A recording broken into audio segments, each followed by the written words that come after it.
Remember that cognitive test that the president took and boasted about just a few years ago, where he said that nobody had scored better than he did?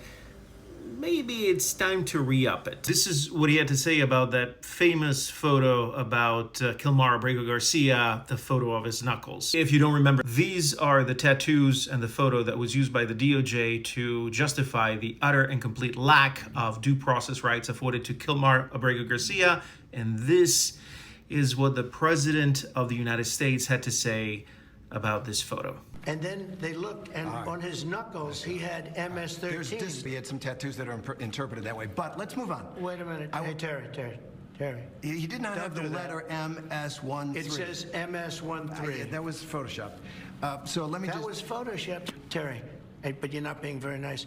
He had MS-13 tattooed. We'll agree to disagree. I want to move on to something else. Terry, no. He had MS, as clear as you can be, not interpreted.